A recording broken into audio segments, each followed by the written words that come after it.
Hello everyone! As has been the case every Saturday for a while, we take another dive into the mysterious world of the Forgotten Languages website, exploring its ties with UFOs. Today's topics include UFO cause and effect and UFOs as man-made tech. But before that, I would appreciate a lot if you could like, subscribe if you haven't yet, and share the video. This way we can spread the awareness of the UFO phenomenon, its reality, and our interaction with non-human intelligence as we draw near actual disclosure. Thank you. We continue our journey through year 2015, and on the 13th of May the website posted an article titled Rainbow Ufology, the Nevanlinna Peak UFO Paradigm. I often catch references to possible real-life events or people in the titles, but this time I'm at a loss, so let's dive straight into the text. But instead of English, we will first cite the first part in what seems to be a constructed language, easy enough to be decoded. Ica 25th, 1951, Lubbock Greeners, Texas. That would be the 1951 Lubbock Lights UFO event. Harkles 26, 1980, Rendlesham Reners, UK. This is the December 1980 Rendlesham Forest incident. Tier 13, 1997, Key Reners, Arizona. These are the famous Phoenix Lights of 1997. Erin Date, 2008, Stephenville Reners, Texas. The January 2008 Stephenville incident with a mile-long UFO observed near the town. Right off the bat, the article refers to some of the classic and best-known sightings of all time. What does the article offer next then? Rainbow ufology, where UFOs are studied according to control theory, the objective being to find the transfer function, that is, the mathematical representation of the relation between the input and output based on the differential equations describing the UFO phenomena. The Cassini interpretation takes UFOs as inputs to the system, while the X-Vice interpretation takes UFOs as the output of the system. That is an interesting take. There are certain notions in ufology treating UFO objects like outputs indeed. From multidimensional or hyperdimensional objects, which 3D UFOs could be working like a physical shadow of, to orb-like objects which some claim might be the expression of consciousness, not unlike the Merkaba meditations of Jewish mystical thought, which enabled the person reach heavens allegedly. The text is also accompanied by an image which we can see now. Moreover, there is a hint that the Stephenville incident in Texas was an exercise, so it would involve a human-made object, called PSV or Paradigm Shifter Vehicle here. The Stephenville 2008 sea exercise had the following components: a beam projected from the ground in a way as to give the impression that it was projected from the object, a PSV, unmanned Oak type, at one end of the beam, a military radar station at the other end, a tactical command and control center as the controller, and a power amplifier to drive the PSV. The objective is to control the position of the sensed end of the beam as per the reaction of unaware observers. In this setup, neither the radar station operator nor the crew of the scrambled jets were aware of the fact that an exercise was being executed. There we also have a mathematical treatment of UFOs using set theory, as far as I can tell, and understand the next paragraph of the text. Consider the usual UFO observer system with a transfer function P and controller transfer function C. It is hypothesized that P is not fixed, but belongs to some set P. The robust stability problem is to find, if one exists, a controller C that achieves internal stability for every P in P. We would like to know two things: conditions on P for C to exist and a procedure to construct such C. In this generality, the robust stability problem remains unsolved. We then return to the Phoenix Lights event, which are once again claimed to be human-made objects flying over Arizona and the adjacent territories. We have the mention of Air Force facilities and objects belonging to the PSV class, which is now a relatively regular mention in the articles. Phoenix 1997A was a closed-loop system in which the inputs, the UFOs used were PSV-25S flown over the transect Nevada, Arizona, were determined, at least in part, by certain responses of the system. However, the particular setup of the Phoenix 1997B experiment used a different approach. The flyover used the transect from ACC-DIAS AFB to ATC Vance AFB, using both a PSV Milorb 3377 and a PSV 2035 of type presence, and the output being analyzed were the reaction of the crew from jets scrambled by Carswell NAS. PSV presence was made visible to radars and to scrambled fighters from Carswell NAS in order to test collision avoidance systems. As required by the experimenters, the regulator maintained the physical variable at some constant value in the presence of perturbances, the jets scrambled by Carswell NAS. Now, what would happen if the crew of the PSV were kept ignorant to the fact they were being chased by jets, which were not controlled by the experimenters? Could we gain any insight about the transfer function of the system that we could apply to the Lubbock Lights incident? Now, I have considered this and I could see ARVs or alien reproduction vehicles made by humans, so very much in line with the PSVs described in the text, as objects being available in 2020s possibly.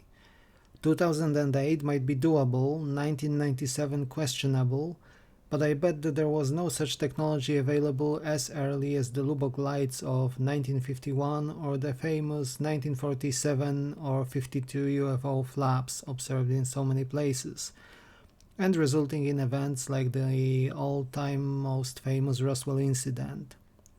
The article ends with an interesting piece of thought and consideration which follows. Are UFOs inputs or outputs of the system? If they are proven as outputs rather than inputs, wouldn't that mean we need to rethink our entire weapon assignment theory? From the control system theory, it seems better to take a hostile incoming missile for a UFO than to take a UFO for a friendly aircraft. That's our challenge right now. This topic was followed up on 25th of May 2015 with the title Space-Based Submarine Detection Program, From Rorschach Probes to Shag Harbour Incident. The name rings a bell in the minds of many people interested in UFOs. Often dubbed the Canadian Roswell, the 1967 incident over Shag Harbour was not only the most famous UFO event in Canada, but also one of the first instances of reported transmedium capacity of UFOs, as the object seemingly passed from air to water and vice versa, according to some sources. Meanwhile, the title of the article overall made me think of USOs, or unidentified submerged objects, observed by the mariners all over the world. Is this what the English text of the article is about? The impact of a large object belonging to the Soviet SS 9 Scarp FBS into waters near Shag Harbour in the Canadian province of Nova Scotia on October 4, 1967. Initiated one of the major recovery operations of a Soviet military satellite in the Cold War. And so it begins. Once again, the claimed UFO is presented in the text as a man-made object, this time of Soviet origin seemingly.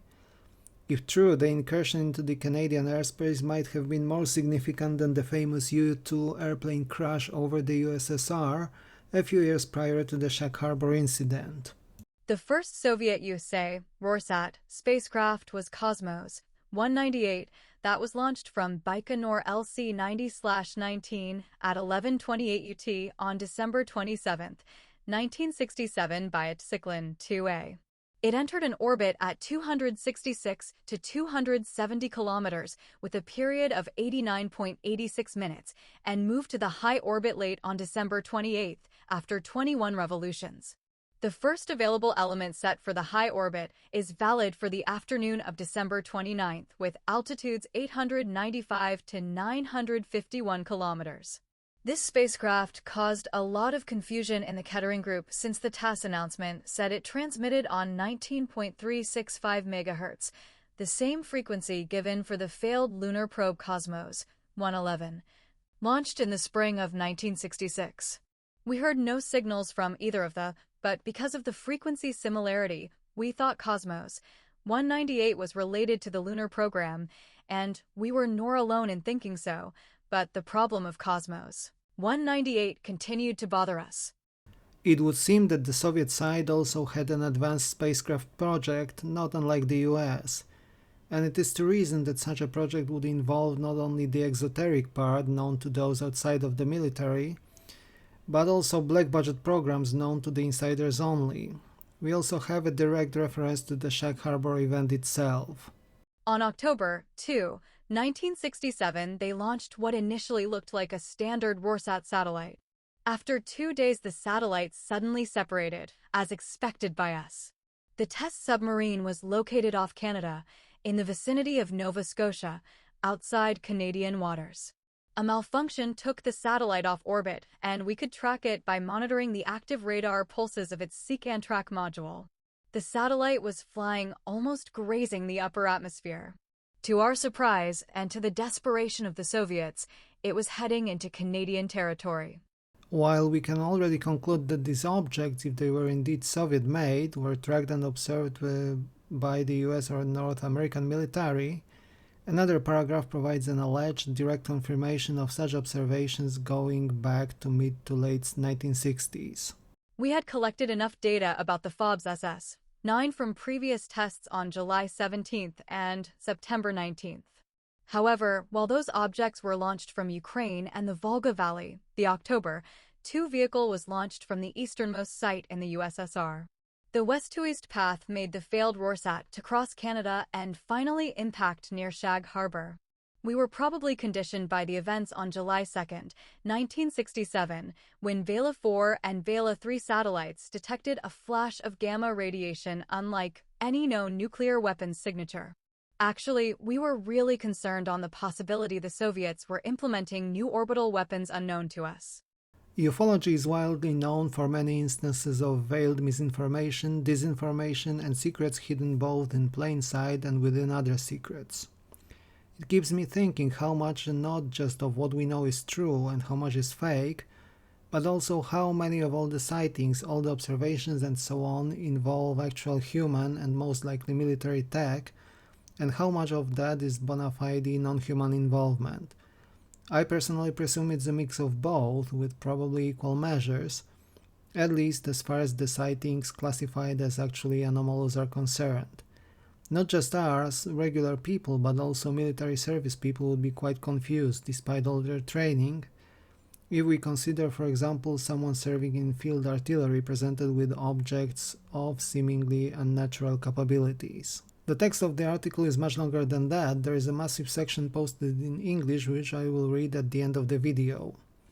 But before that, what do you think of the topics mentioned today, dear viewers? Are there indeed systems tracking transmedium objects and USOs? And do you think that at least some of the famous UFO sightings may have been ours, that means human originated? Let me know in the comment section down below and I will be glad to engage. In the next video in the series, we are going to explore more of the 2015 articles, hopefully making the move into the second part of that year. Thank you for watching. I will be back with you in another video very soon indeed. And now for the long finale. On the 12th of January, HAL, the heuristically programmed algorithmic computer, became operational at the HAL plant in Urbana, Illinois.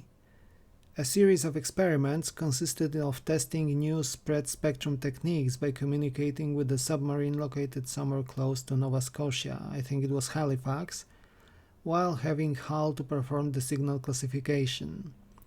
The experiments were run from June to October 1967.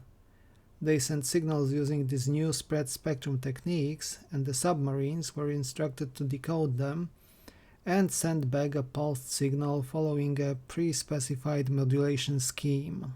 On January 27th, we signed the Outer Space Treaty with Russia banning the orbiting of nuclear weapons. The treaty entered into force on October 10th, 1967, just 6 days after the Shag Harbour incident. Basically, the Fractional Orbital Bombardment System was a Soviet ICBM program and therefore of a prime importance for us. After launch, the satellite would go into a low Earth orbit and that would deorbit for an attack. It had no range limit and the orbital flight path would not reveal the target location. This would allow them to hit targets on US soil from the south, which is the opposite direction from which NORAD early warning systems were oriented. The Outer Space Treaty banned nuclear weapons in Earth orbit. However, it did not ban systems that were capable of placing weapons in orbit, and the Soviet Union avoided violating the treaty by conducting tests of its FOBS systems without live warheads. Satellite television came to the Soviet Union in 1967 with the installation of the Orbita series satellite receivers throughout Siberia and the Far East. They were clever enough to use one of those stations for the telemetry downlink of the Rorsat launched on October 2nd. This was a busy year for us all. Outbreak of hostilities in the Middle East on the 5th of June 1967 and China detonation of its first hydrogen bomb prompted that on June the 23rd, President Johnson and Soviet Premier Alexei Kosygin held a meeting in Glassboro State College in New Jersey. Imagine you have just signed a treaty banning the deployment of nuclear weapons on the moon and other celestial bodies, and just 5 months later you have the Chinese testing their H-bomb. By October 1967, we already knew we were losing the war in Vietnam. So, we were living in a new world in which the Soviet, we thought, were ahead in placing orbital weapons. The Chinese had their ultimate weapon, and racial turmoil were storming our streets all across the country.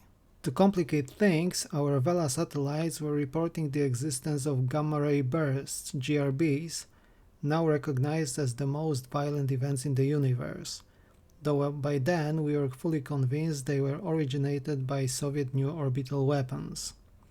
That was the context that night of October 4th, 1967.